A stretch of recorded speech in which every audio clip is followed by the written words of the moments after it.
Hello students, class plus 2. Today we are going to start with next chapter of chemistry, that is D and F block elements. This is the chapter in which we will study about D block elements and their properties, and then F block elements along with some of the properties.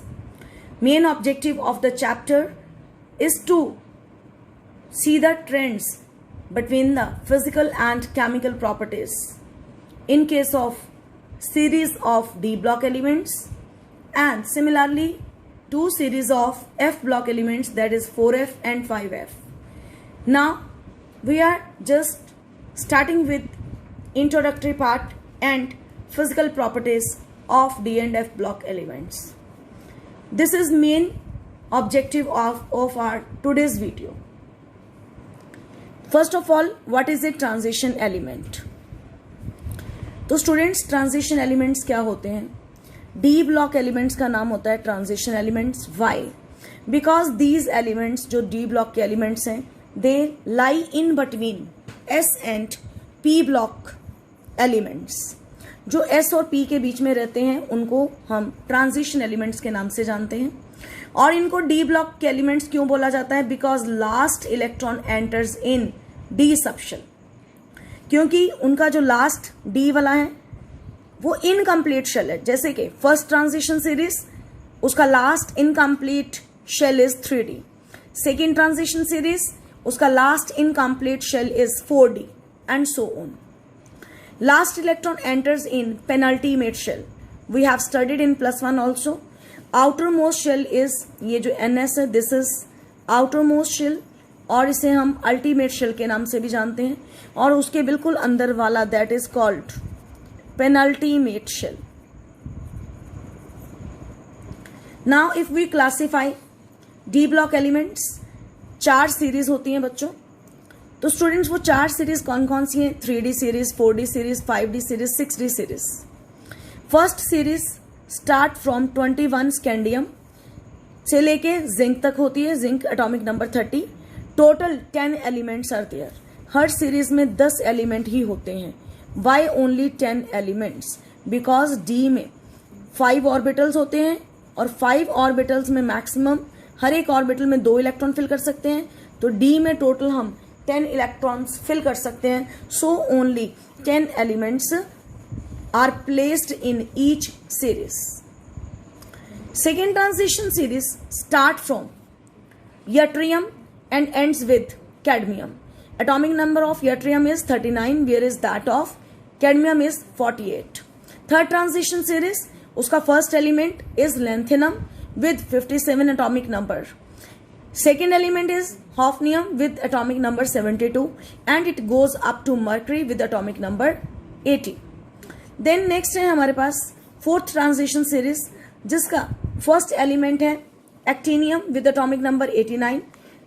Second element is rutherfordium with atomic number 104, and it goes up to 112, और 112 हमारे पास है atomic number students Cn, कॉपरनीसियम. तो 112 तक 10 elements बनते हैं, 10 electrons की filling बनती है. Next we come to exceptional behaviour of copper and chromium. Already we have studied about that. Copper का atomic number is 29. Configuration should be 1s2, 2s2, 2p6, 3s2, 3p6, 4s2, 3d9. हमने d9 को d10 कैसे किया? s में 2 में से 1 electron shift करवाया. Why? क्यों शिफ्टिंग करवाई जाती है? Because D10 system is more stable. Similarly is the case of chromium we study, जिसमें 4s2, 3d4 होता है, और D4 system is less stable. उसको स्टेबल करने के लिए D5 करवाना पड़ता है. तो S में से electron jumps into D only to make क्या? ये दोनों सिस्टम, चाहे ये है, these are stable systems. D5 और D10 एक्स्ट्रा स्टेबल सिस्टम है, और हर एलिमेंट की कोशिश होती है एस में से इलेक्ट्रॉन उठा के इन शेल्स में रखा जाए. नेक्स्ट, अगर आपको डेफिनेशन आ जाए what is the transition element, तो आपने डेफिनेशन में क्या लिखना है? It is defined as the element whose atom in the ground state और आयन, चाहे वो अपनी ग्राउंड स्टेट में है एटम, चाहे अपनी आयनिक स्टेट में है, तो उसमें one of the common oxidation state should have incomplete D subshell. उसमें इनकम्प्लीट डी सबशेल होना चाहिए, पार्शियली फिल्ड होना चाहिए, पार्टली फिल्ड होना चाहिए। तो पार्शियली फिल्ड या पार्टली फिल्ड का मतलब क्या है, यानी कि डी में इलेक्ट्रॉन 1 से लेकर 9 तक होना चाहिए। जैसे ही डी में 10 इलेक्ट्रॉन हो जाते हैं तो उसको हम डी ब्लॉक एलिमेंट, उसको हम डी ब्लॉक तो कहेंगे। जिसमें डी में 10 हो जाएंगे उसको डी ब्लॉक तो बोलेंगे, क्योंकि last electron is entering in D subshell, but it will not be called as transition element, क्योंकि ट्रांजिशन एलिमेंट का तो डेफिनेशन ही यही है जिसमें डी इनकम्प्लीट हो। इनकम्प्लीट का मतलब डी में 1 से 9 तक इलेक्ट्रॉन हो। अब यहां पे एक्सेप्शनल केसेस क्या है, जो जिंक है, कैडमियम है, मरकरी है, उनकी ग्राउंड स्टेट में भी D10 सिस्टम होता है। और अगर उनकी कॉमन ऑक्सीडेशन स्टेट देखी जाए, सबकी कॉमन ऑक्सीडेशन स्टेट +2 है, like zinc 2 positive, cadmium 2 positive, Hg2 positive, इन सब में भी D10 सिस्टम है, यानी कि अपनी ground state as well as अपनी ionic state, common oxidation state +2 के साथ दोनों केसेस में D10 सिस्टम है। और D10 वाले को, जिसमें D10 हो जाता है, तो इन तीनों को हम डी ब्लॉक एलिमेंट तो बोलेंगे, नो प्रॉब्लम, लेकिन ये सब transition elements, they will not be called as transition elements. This is a very important point to be noted. तो ट्रांजिशन की कंडीशन ही यही है कि it should have electrons 1 to 9 in the D orbital. I think I am clear here. Next is general characteristics of transition elements. अब हम characteristics पढ़ते हैं। फर्स्ट कैरेक्टरिस्टिक हम देखते हैं कि ऑल आर टिपिकली मेटल्स। उनके स्ट्रक्चर बिल्कुल मेटल्स के जैसे होते हैं, सब सॉलिड होते हैं, exception is of mercury which is liquid. तो मर्करी लिक्विड होता है। सेकेंड पॉइंट इज कि इनके जो एटॉमिक रेडियाई हैं वो S और P के बीच के होते हैं, और इनके मेल्टिंग एंड बॉइलिंग पॉइंट जो हैं वो हाई होते हैं, क्योंकि ये है तो मेटल्स ही है ना।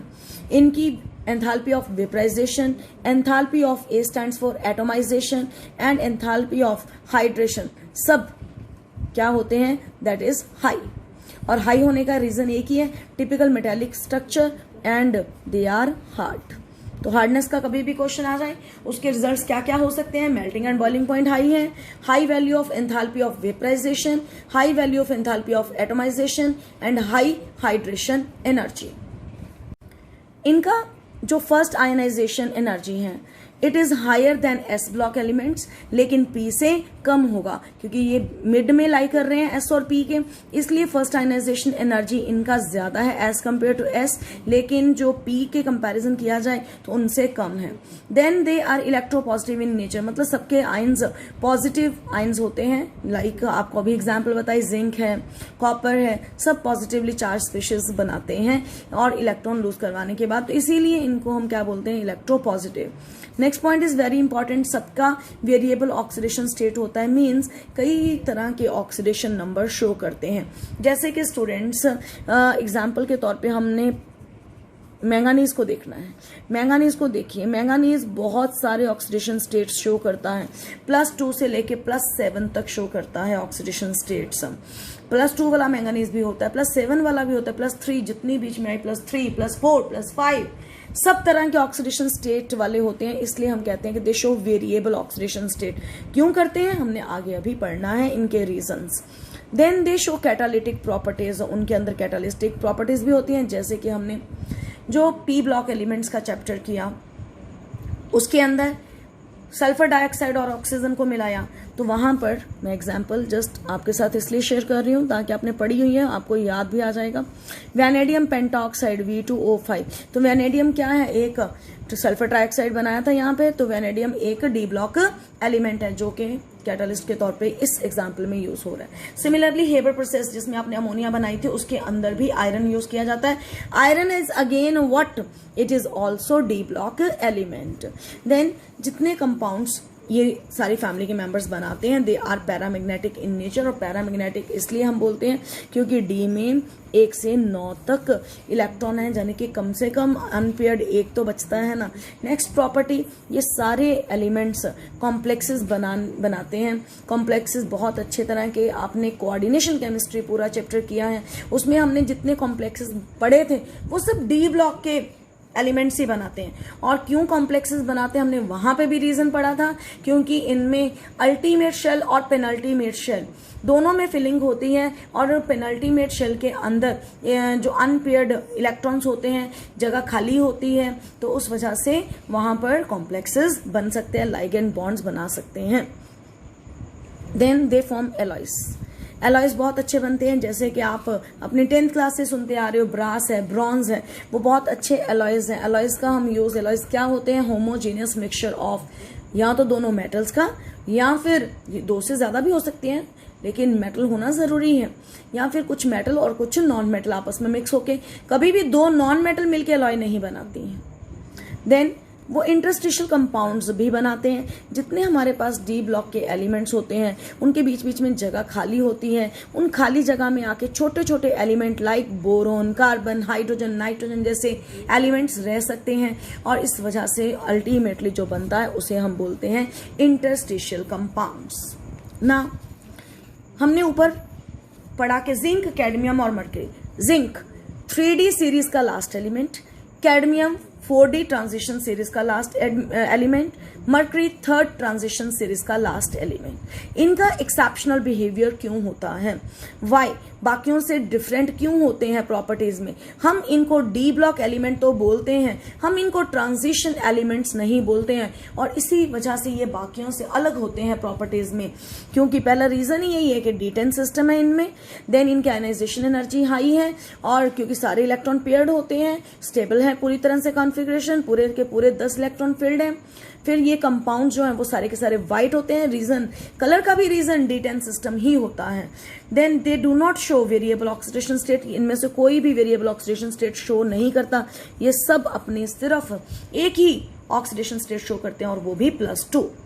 देन बाकी ऊपर हमने पढ़ा कि सारे पैरामैग्नेटिक होते हैं, पर ये सब डायामैग्नेटिक, क्योंकि अगेन D10 सिस्टम है, और इनके कॉम्प्लेक्सेस भी एज कंपेयर टू बाकी एलिमेंट्स उनसे कम होते हैं। जिंक के कॉम्प्लेक्सेस कम मिलते हैं। रीजन इज ओनली वन, क्योंकि डी ऑर्बिटल में कोई भी ऑर्बिट जो है आपका कॉलम अनफिल्ड नहीं होता है। लाइगेंड को इलेक्ट्रॉन पेयर डोनेट करने के लिए जगह नहीं मिलती है। This is the reason. Then we come to atomic and ionic radii. This is a very very important property जो हम इसको डिस्कस करने जा रहे हैं। तो स्टूडेंट्स, पहली बात तो यही लिखी है कि they lie in between S and P block elements, और उनके एटॉमिक रेडियाई बहुत इंपॉर्टेंट बात है कि S से छोटे होंगे और P से बड़े होंगे। एटॉमिक रेडियाई नीचे जाते जाते किसी भी सीरीज में एटॉमिक नंबर जब इंक्रीज करता है तो एटॉमिक रेडियाई डिक्रीज करता है, but with that decrease is small after. जब हम देखो स्टूडेंट्स, यहाँ पे हम ग्रुप की बात नहीं कर रहे हैं, मैं आपको एक्चुअली बात जो बताने जा रही हूँ फर्स्ट ट्रांजिशन सीरीज की है। फर्स्ट ट्रांजिशन सीरीज के 10 एलिमेंट्स कौन से हैं आपको याद रखने हैं? Scandium, titanium, vanadium, chromium, manganese, iron, cobalt, nickel, copper, zinc. तो हम डाउन द ग्रुप नहीं बात कर रहे हैं, हम सीरीज में अलोंग द सीरीज बात कर रहे हैं। फर्स्ट ट्रांजिशन सीरीज के 10 एलिमेंट्स कौन से हैं? Scandium, titanium, vanadium, chromium, manganese, iron, cobalt, nickel, copper, zinc. Left to right चलते चलते एटॉमिक रेडियाई डिक्रीज कर रहे हैं। क्यों डिक्रीज कर रहे हैं? क्योंकि एटॉमिक नंबर इंक्रीज कर रहे हैं, और एटॉमिक नंबर इंक्रीज करने से यहां पे कॉन्सेप्ट क्या लेंगे? न्यूक्लियर चार्ज इंक्रीज हो रहा है। पर ये जो डिक्रीज है, यहां तक तो डिक्रीज किए, उसके बाद जो डिक्रीज हुआ बहुत स्मॉल होना शुरू हो गया। यानी कि डिक्रीज तो कर रहा है पर बहुत लिटिल डिफरेंस है साइजेस में। तो ऐसा क्यों? या मैं ऐसा भी बोल दूं कि यहां तक वेनेडियम तक साइज प्रॉपरली डिक्रीज करता है। रीजन क्या? न्यूक्लियर चार्ज इंक्रीज करता है। और इनके केसेस में जबकि हम यहां बोल रहे हैं कि एटॉमिक नंबर इंक्रीज कर रहा है, इलेक्ट्रॉन का नंबर भी इंक्रीज कर रहा है, स्क्रीनिंग इफेक्ट भी आएगा, और जब लास्ट इलेक्ट्रॉन डी में जाता है स्क्रीनिंग इफेक्ट बहुत अच्छा होना शुरू हो जाता है, और आगे आगे जाके इलेक्ट्रॉन का नंबर डी में बढ़ता जाता है, और इसी वजह से क्रोमियम से लेके कोबाल्ट तक साइज एक जैसा रहता है, that is constant. This decrease is very small कि we consider it as constant size. तो कांस्टेंट का मतलब क्या है कि जब हमारे पास डी के अंदर इलेक्ट्रॉन बढ़ते जाते हैं उससे क्या होगा? स्क्रीनिंग इफेक्ट भी इंक्रीज होगा, जो कि क्या करेगा? It will counter balance the increase. No doubt left to right आते आते न्यूक्लियर चार्ज भी इंक्रीज हो रहा है। लेकिन साथ साथ में डी में इलेक्ट्रॉन भी इंक्रीज हो रहे हैं, जिससे स्क्रीनिंग इफेक्ट भी इंक्रीज होगा।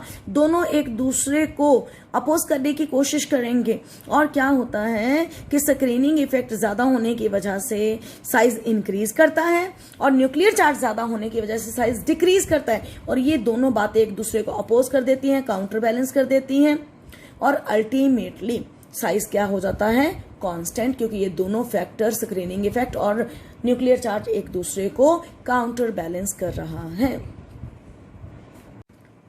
तो नेक्स्ट हमें देखना है कोबाल्ट के बाद फिर साइज थोड़ा डिक्रीज होना शुरू हो जाता है, और लास्ट में हमारे पास आता है जिंक, जिसका साइज बड़ा है। तो लास्ट में साइज इंक्रीज क्यों होता है, उसका रीजन क्या है, जिंक का साइज बड़ा क्यों है? बिकॉज ऑफ इंक्रीज्ड, जब हम बात करेंगे स्टूडेंट्स जिंक की at the end of the period, तो there is slight increase in atomic radii. Zinc के केस में साइज बड़ा क्यों होता है? Reason is only and only one, because of increased, अंदर इलेक्ट्रॉन का नंबर बढ़ गया तो क्या होती है, इलेक्ट्रॉन इलेक्ट्रॉन रिपल्शंस। अब डाउन द सीरीज की बात करें तो साइज इंक्रीज करता है, लेकिन फर्स्ट और सेकेंड ट्रांजिशन सीरीज के साइजेस ऑलमोस्ट सेम होते हैं। ये भी क्वेश्चन एक ही वर्ड में इसका आंसर है, वन वर्ड में आता है कि sizes of first and second transition series are almost same, and that is why answer is lanthanide contraction. Lanthanide contraction जो हम आगे जाके भी पढ़ेंगे इसको पूरी तरह से। लेंथेनाइट कॉन्ट्रैक्शन एक ही वर्ड है जिसका वजह क्या है, जिसका रिजल्ट क्या होगा कि जो फर्स्ट और सेकेंड ट्रांजिशन सीरीज हैं उनकी साइजेस ऑलमोस्ट सेम होते हैं, otherwise down the series size increase करते हैं। Next property is of metallic character. जितने ट्रांजिशन एलिमेंट्स हैं सब मेटालिक हैं, एक्सेप्शन इज ऑफ मर्करी जो कि लिक्विड है। मेटालिक का मतलब क्या होता है, हार्ड है, लस्ट्रस है, मेलेबल है, डक्टाइल है, हाई मेल्टिंग पॉइंट है, हाई बॉइलिंग पॉइंट है। और यहां पे टिपिकल मेटल्स हैं, इनकी आयनाइजेशन एनर्जी बहुत लो होती है। तो ये कौन से बॉन्ड बनाते हैं? सबसे पहले बॉन्डिंग की बात करते हैं। जो एस वाले होते हैं हम जनरली कहते हैं, जो एस वाले हैं आयोनिक बॉन्ड बनाते हैं, जो पी वाले हैं वो कोवेलेंट बॉन्ड बनाते हैं। तो डी वाले क्या बना रहे हैं? Metallic bonding. क्यों मेटालिक बॉन्डिंग? क्योंकि इसमें अब रीजन भी साथ साथ में, because of participation of both NS and N-1D, यानी कि अल्टीमेट और पेनल्टीमेट शेल दोनों की हम सक्सेसिव फिलिंग करते हैं।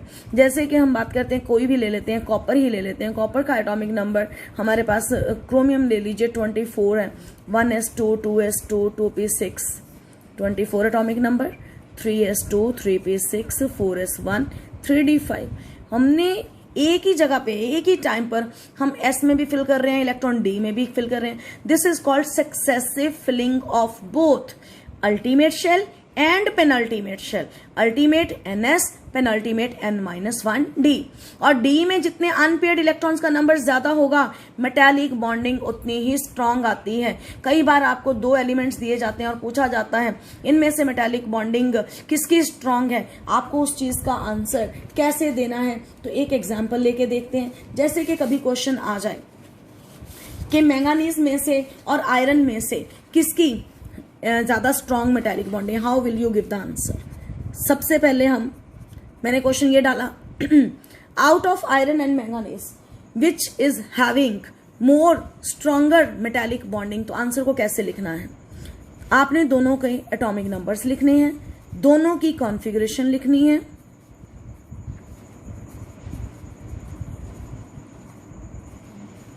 मैंगानीज की लिखी, आपको आती हैं सबको कॉन्फ़िगरेशंस लिखनी स्टूडेंट्स।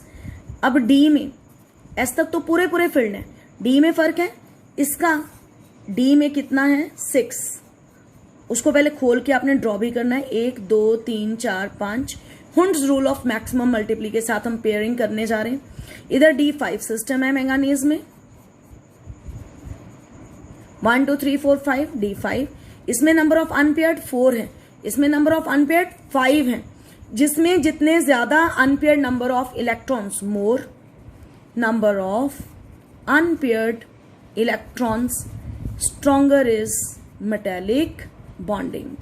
तो ये आपने मेटालिक बॉन्ड स्ट्रॉन्ग उसमें होगा जिसमें नंबर ऑफ अनपेयर्ड इलेक्ट्रॉन्स ज्यादा होंगे। तो इस तरह से इस बात का आंसर देना है नंबर ऑफ अनपेयर्ड इलेक्ट्रॉन्स देखने के बाद। और इसी बिहाफ पे ये भी क्वेश्चन एक बहुत पॉपुलर बनता है, zinc, mercury, cadmium, why they are soft metals? Answer is only one, क्योंकि ये सब हम जब से चैप्टर शुरू किया है, जितने मिनट स्टार्ट हो गए, हम बार बार बोल रहे हैं कि इन तीनों का D10 सिस्टम है। D10 का मतलब कोई भी अनपेयर्ड नहीं है, और अगर कोई भी अनपेयर्ड नहीं होगा तो वो क्या होंगे? बिल्कुल सॉफ्ट मेटल्स, क्योंकि मेटालिक बॉन्डिंग हार्ड नहीं होगी।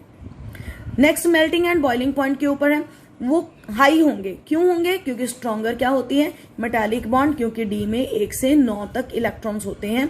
और मेल्टिंग पॉइंट क्रोमियम के बाद डिक्रीज करना शुरू कर देते हैं, क्योंकि नंबर ऑफ अनपेयर्ड इलेक्ट्रॉन भी कम होना शुरू कर देते हैं। जैसे ही पेयरिंग स्टार्ट हो जाती है स्टूडेंट्स, तो number of unpaired electrons decrease होना शुरू कर देते हैं। जैसे कि 5 maximum number of unpaired electron होते हैं, उसके बाद D6 में 4 रह जाते हैं, D7 में 3 रह जाते हैं, D8 में 2 अनपेयर्ड रह जाते हैं, सो ऑन। तो इसी तरह से यहाँ पे हमने पढ़ा कि मिड वे में मैंगनीज में मैक्सिमम होते हैं अनपेयर्ड, और उसके बाद नंबर ऑफ अनपेयर्ड इलेक्ट्रॉन कम होने शुरू हो जाते हैं, इसलिए मेल्टिंग पॉइंट्स भी डिक्रीज होना शुरू कर देते हैं। डी ब्लॉक सब में से टंगस्टन का मेल्टिंग पॉइंट हाईएस्ट होता है, और इसीलिए tungsten filament is used in bulbs. Manganese और टेक्नीशियम ये हमेशा मेल्टिंग पॉइंट में थोड़ा सा डिप लेके आते हैं, कम करते हैं, क्योंकि इन दोनों के केसेस में ये फर्स्ट ट्रांजिशन सीरीज का मिडल एटम एलिमेंट है, और ये सेकंड ट्रांजिशन सीरीज का मिडल एलिमेंट है। दोनों का जो कॉन्फ़िगरेशन है वो D5 होता है। देन जिंक, कैडमियम और मर्करी, उनके मेल्टिंग पॉइंट्स लो क्यों होते हैं? Because of D10 configuration. Then students, अगर आयनाइजेशन एनर्जी की बात करें तो इनकी आयनाइजेशन एनर्जी S ब्लॉक से क्या ज्यादा होती है और P ब्लॉक से कम होती है, और आयनाइजेशन एनर्जी इंक्रीज करती है जब हमारे पास एटॉमिक नंबर इंक्रीज करेगा due to increased nuclear charge, जिसकी वजह से साइज डिक्रीज हो जाएगा। तो आयनाइजेशन एनर्जी के कॉन्सेप्ट को हमने S और P दोनों के साथ कंपेयर करके लिखा है। ये हैं कुछ केमिकल प्रॉपर्टीज जो हमने फिजिकल प्रॉपर्टीज पढ़ी, और अब हम इसको केमिकल प्रॉपर्टीज को अपने नेक्स्ट वीडियो में शुरू करेंगे। Till then, good bye, have a good time.